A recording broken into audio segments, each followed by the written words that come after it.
नमस्ते जी। 365 बुकनेस चैनल में आपका बहुत बहुत स्वागत है। The power of your subconscious mind पुस्तक का आज अध्याय नंबर 19, डर भगाने के लिए अवचेतन मन का प्रयोग कैसे करें। एक विद्यार्थी को उसके व्यावसायिक सम्मेलन के वार्षिक समारोह में भाषण देने के लिए आमंत्रित किया गया था। उसने लेखक को बताया कि 1000 लोगों के सामने भाषण देने के बारे में सोचकर ही वह दहशत में आ गया था, जिनमें से कई उसके क्षेत्र में विशेषज्ञ थे। उसने अपने डर पर इस तरह विजय पाई। कई रातों तक वह लगभग 5 मिनट तक कुर्सी पर शांति से बैठा। उसने खुद से धीरे से, शांति से और सकारात्मक तरीके से कहा, मैं इस डर पर विजय पाने वाला हूँ। मैं इस पर अभी विजय पा रहा हूँ। मैं संतुलन और विश्वास से बोलता हूँ। मैं शांत और आरामदेह हूँ। इस तरीके से उसने मस्तिष्क के एक निश्चित नियम से कार्य करवाया। जब समय आया तो उसने अपने डर पर विजय पाई और बहुत सफल भाषण दिया। अवचेतन मन सुझाव के प्रति बहुत ग्रहणशील होता है। यह सुझाव द्वारा नियंत्रित होता है। जब आप अपने मस्तिष्क को स्थिर कर लेते हैं और शिथिल हो जाते हैं तो आपके चेतन मन के विचार आपके अवचेतन में उतर जाते हैं। यह प्रक्रिया प्रासरण जैसी ही है, जिसमें छिद्र वाली झिल्लियों द्वारा विभाजित द्रव आपस में मिल जाते हैं। जब ये सकारात्मक बीज या विचार अवचेतन क्षेत्र में उतरते हैं तो वे अपनी तरह के फल देते हैं तथा आप संतुलित, शांत और सद्भावनापूर्ण बन जाते हैं। लोगों का सबसे बड़ा शत्रु। यह कहा गया है कि डर लोगों का सबसे बड़ा शत्रु है। डर ही असफलता, बीमारी और कमजोर मानवीय संबंधों का कारण होता है। लाखों करोड़ों लोग अतीत, भविष्य, बुढ़ापे, पागलपन और मौत से डरते हैं। लेकिन डर आपके दिमाग का एक विचार है। इसका मतलब है कि आप अपने ही विचारों से डरे हुए हैं।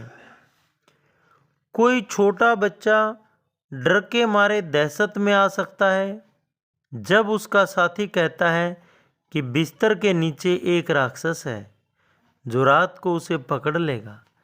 लेकिन जब माता या पिता लाइट जलाकर दिखाते हैं कि कोई राक्षस नहीं है तो उसका डर दूर हो जाता है। बच्चे के दिमाग का डर उतना ही असली था जितना कि असली राक्षस होने पर होता है। उसके मन के झूठे विचार या उपचार हो गया। जिस चीज का उसे डर था वह मौजूद ही नहीं थी। इसी तरह से आपके अधिकांश डर वास्तविक नहीं होते हैं।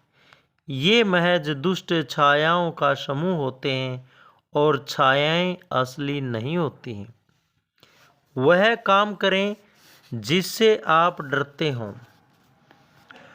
19वीं सदी के महान दार्शनिक और कवि राल्फ वाल्डो इमर्सन ने कहा था, जिस काम से आप डरते हो उसे कर दें और डर की मौत तय है।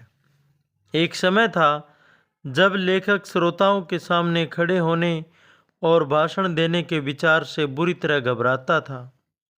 अगर उन्होंने इस भयंकर डर के सामने हार मान ली होती तो मुझे यकीन है कि आप इस समय यह पुस्तक नहीं सुन रहे होते। मैंने अवचेतन मन की कार्यविधि के बारे में जो भी सीखा है उसे दूसरों तक कभी नहीं पहुंचा पाता। मैंने इमर्सन की सलाह पर अमल करके इस पर विजय पाई। अंदर से कांपने के बावजूद लेखक श्रोताओं के सामने गया और बोलने लगा। धीरे धीरे लेखक का डर कम होने लगा और आखिरकार वे इतना आरामदेह हो गया कि उसको भाषण देने में आनंद आने लगा। इसके बाद तो यह स्थिति आ गई कि भाषण देने के लिए उत्सुक होने लगा। यह काम किया जिसे करने से वह डरते थे और डर की मौत हो गई। जब आप सकारात्मक रूप से घोषणा करते हैं कि आप अपने डर पर विजय पाने वाले हैं और अपने चेतन मन में एक निश्चित निर्णय पर पहुंचते हैं, तो आप अवचेतन की शक्ति को मुक्त कर देते हैं, जो आपके विचार की प्रकृति की प्रतिक्रिया से प्रवाहित होती है। मंच के डर को दूर भगाना। पहले एक अध्याय में लेखक ने जेनेट आर का उदाहरण दिया था। इस युवा ओपेरा सिंगर का करियर मंच के डर के कारण खतरे में पड़ गया था। जब उसे एक ओपेरा प्रोडक्शन में प्रमुख भूमिका के ऑडिशन के लिए बुलाया गया, तो उसे एहसास था कि शायद यह सफल होने का उसका आखिरी मौका था। लेकिन उसका मंच का डर पहले जितना ही प्रबल था। वह जानती थी कि अगर वह इससे नहीं उबर पाई तो एक बार फिर असफल हो जाएगी। अपने डर से उबरने के लिए उसने यह तरीका आजमाया। एक कमरे में एकांत में बैठकर उसने अपने शरीर और मन को शिथिल करने की सर्वश्रेष्ठ कोशिश की। उसके अवचेतन मन पर जो डर हावी था, उसके सुझाव का प्रतिरोध करने के लिए उसने धीरे धीरे शांति से और भावना से ये शब्द दोहराए, मैं बहुत बढ़िया गाती हूँ, मैं संतुलित, आत्मविश्वासी और शांत हूँ। उसने हर बार ये शब्द 5-10 बार दोहराए। एक सप्ताह के अंत तक वह संतुलित और आत्मविश्वास से भरी हुई महसूस करने लगी। समय आने पर उसने बहुत बढ़िया ऑडिशन दिया। अगर आप यह तकनीक आजमाएं और इस काम को पूरी ईमानदारी और विश्वास से करें तो डर की मौत तय है। असफलता का डर। लेखक के पास अक्सर करीब की एक यूनिवर्सिटी के विद्यार्थी आते थे। उनमें से ज़्यादातर की एक ही शिकायत रहती है, जिसे हम परीक्षा में भूलना कहते हैं। वे सभी लेखक से एक ही बात कहते हैं, परीक्षा से पहले मुझे सब कुछ याद रहता है और परीक्षा के बाद भी सारे जवाब याद आ जाते हैं, लेकिन परीक्षा हॉल में मेरा दिमाग बिल्कुल खाली हो जाता है। हम में से बहुत से लोगों ने ऐसी ही समस्या का सामना किया होगा। इसका स्पष्टीकरण अवचेतन मन के एक प्रमुख नियम में निहित है। वही विचार साकार होता है जिस पर हम सबसे ज़्यादा ध्यान केंद्रित करते हैं। इन विद्यार्थियों के साथ बातचीत करते समय लेखक ने पाया कि उनका ध्यान असफलता के विचार पर सबसे ज़्यादा केंद्रित होता है। परिणाम स्वरूप उनका अवचेतन मन असफलता को साकार कर देता है। असफलता का डर अस्थायी भुलक्कड़पन लाकर असफलता उत्पन्न कर देता है।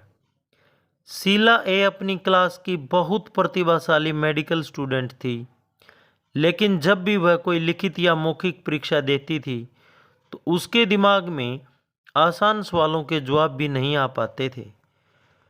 लेखक ने उसे इसका कारण समझाया। वह परीक्षा के कई दिन पहले से असफलता की आशंका पर सोच रही थी और चिंता कर रही थी। ये नकारात्मक विचार डर से प्रेरित हो गए। डर के सशक्त भाव में लिपटे विचार अवचेतन मन में साकार होते हैं।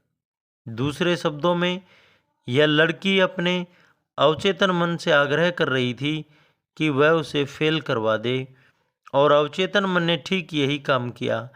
परीक्षा के दिन वह सब कुछ भूल गई। वह अपने डर से कैसे उबरी? जब शीला ने अपने अवचेतन मन की कार्यविधि का अध्ययन किया तो उसने सीखा कि यह स्मृतियों का भंडार है। इसके पास हर बात का पूरा रिकॉर्ड है जो उसने मेडिकल प्रशिक्षण के दौरान सुनी या पढ़ी है। यही नहीं, उसने जाना कि अवचेतन मन प्रतिक्रियाशील और पारंपरिक है। इसके साथ गहरे तालमेल में आने का तरीका शांत, आरामदेह और आत्मविश्वास से पूर्ण बनना है। हर सुबह और रात को वह यह कल्पना करने लगी कि उसके माता पिता उसके अद्भुत रिकॉर्ड पर उसे बधाई दे रहे हैं। वह उनके एक काल्पनिक पत्र को भी अपने हाथ में महसूस करती थी। जब वह इस सुखद परिणाम पर विचार करने लगी तो उसे अपने भीतर उसी के अनुरूप प्रतिक्रिया मिली। इस सतत प्रेरणा में अवचेतन की सर्वज्ञानी और सर्वशक्तिमान शक्ति के ने कमान अपने हाथ में ले ली। इसने उसी अनुसार उसके चेतन मन को निर्देशित किया। उसने अंतिम परिणाम की कल्पना कर ली थी, बस इसे साकार करने के साधन की जरूरत थी। इस तकनीक के अनुसरण के बाद उसे परीक्षाएं पास करने में कोई दिक्कत नहीं हुई। उसके अवचेतन मन की व्यक्तिनिष्ठ बुद्धि ने कमान हाथ में ले ली और उस पर दबाव डाला कि वह उत्कृष्ट प्रदर्शन करे। पानी का डर। जब लेखक 10 साल का था तो अकस्मात एक स्विमिंग पूल में गिर गया। उन्हें कभी तैरना नहीं सीखा था, लेकिन उन्होंने अपने हाथ हिलाए। इससे कोई फायदा नहीं हुआ। उन्हें महसूस हुआ कि वे डूब रहे हैं। अब भी वह दहशत याद है जब शाह पानी उन्हें घेरे हुए था। सांस लेने के लिए मुंह खोला, लेकिन मुंह में पानी भर गया। आखिरी पल एक लड़के ने उनकी हालत देख ली। वह पानी में कूदकर उन्हें बाहर निकाल लाया। यह अनुभव उनके अवचेतन मन में उतर गया। परिणाम यह हुआ कि वे वर्षों तक पानी से डरते रहे। फिर एक दिन उन्होंने अपना यह अतार्किक डर एक समझदार बुजुर्ग मनोवैज्ञानिक को बताया। स्विमिंग पूल में जाओ, उन्होंने मुझसे कहा। पानी की तरफ देखो। यह सिर्फ एक रासायनिक यौगिक है जो हाइड्रोजन के 2 परमाणुओं और ऑक्सीजन के 1 परमाणु से बना है। इसकी कोई इच्छा नहीं है, कोई जागरूकता नहीं है, लेकिन तुम्हारे पास दोनों है। लेखक ने सिर हिलाया और सोचने लगा कि बात आखिर कहाँ जा रही है। एक बार जब तुम यह समझ लेते हो कि पानी मूलतः निष्क्रिय है, उन्होंने आगे कहा, तो जोर से दृढ़ आवाज में कहो, मैं तुम पर विजय पाने वाला हूं। मन की शक्तियों से मैं तुम पर विजय पालूंगा। फिर पानी में उतर जाओ, तैरना सीखो। पानी पर विजय पाने के लिए अपनी आंतरिक शक्तियों का प्रयोग करो। उन्होंने ऐसा ही किया। जब उन्होंने नया मानसिक नजरिया अपना लिया तो अवचेतन की सर्वशक्तिमान शक्ति ने प्रतिक्रिया ली और मुझे यानी लेखक को शक्ति, आस्था तथा आत्मविश्वास दिया।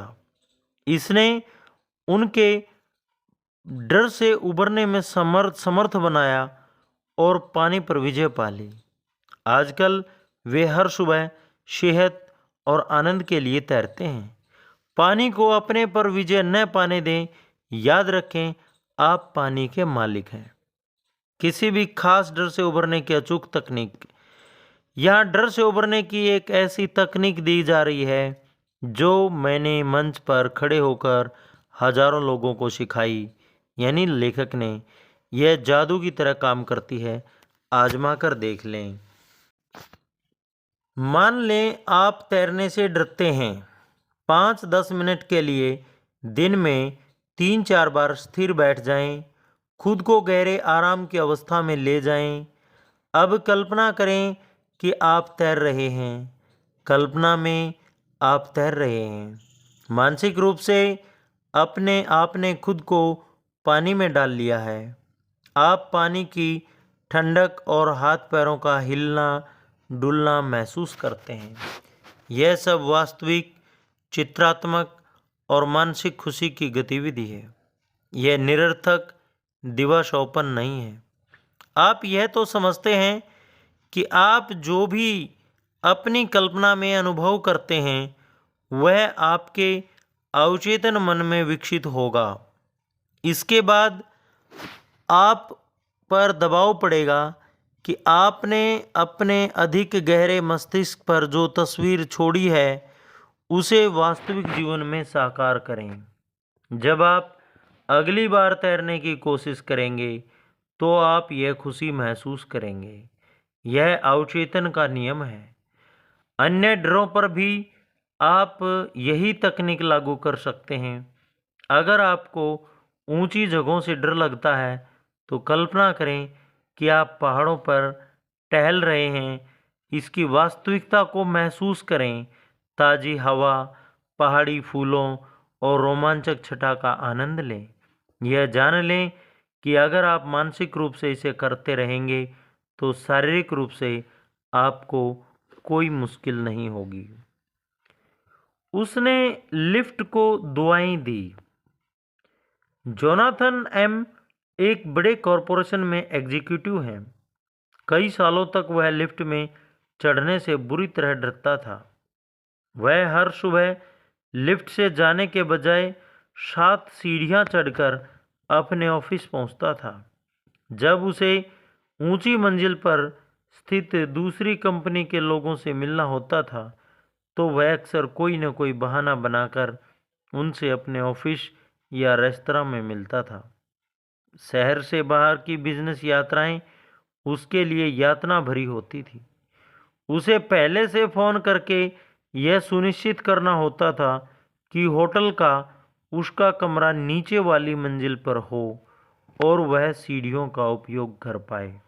यह डर उसके अवचेतन मन की उपज था।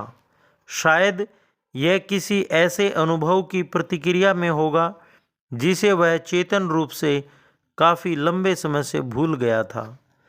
जब उसने यह सीख लिया तो उसने इसे बदलने की ठान ली। वह दिन रात कई बार लिफ्ट को दुआएं देने लगा। शांत, आत्मविश्वासी मनोदशा में वह खुद के सामने दोहराता था, हमारी इमारत की लिफ्ट एक अद्भुत विचार है। यह शाश्वत मस्तिष्क से उत्पन्न हुई है। यह हमारे सभी कर्मचारियों के लिए वरदान है। यह अद्भुत सेवा करती है। यह दैवी विधान में काम करती है। मैं इससे शांति और खुशी से यात्रा करता हूँ। मैं अब शांत बैठा हूँ जबकि जीवन, प्रेम और समझ के प्रवाह मेरे विचार तंत्र में प्रवाहित हो रहे हैं। अपनी कल्पना में मैं इस समय लिफ्ट में हूँ और अपने ऑफिस के बाहर कदम रख रहा हूँ। लिफ्ट हमारे कर्मचारियों से भरी है। मैं उनसे बात करता हूँ और वे दोस्ताना, खुश और आज़ाद हैं। यह स्वतंत्रता, आस्था और विश्वास का अद्भुत अनुभव है। मैं धन्यवाद देता हूँ। वह 10 दिनों तक यह प्रार्थना करता रहा। 11वें दिन वह कंपनी के बाकी लोगों के साथ लिफ्ट में चढ़ा और उसने खुद को पूरी तरह स्वतंत्र महसूस किया। धन्यवाद।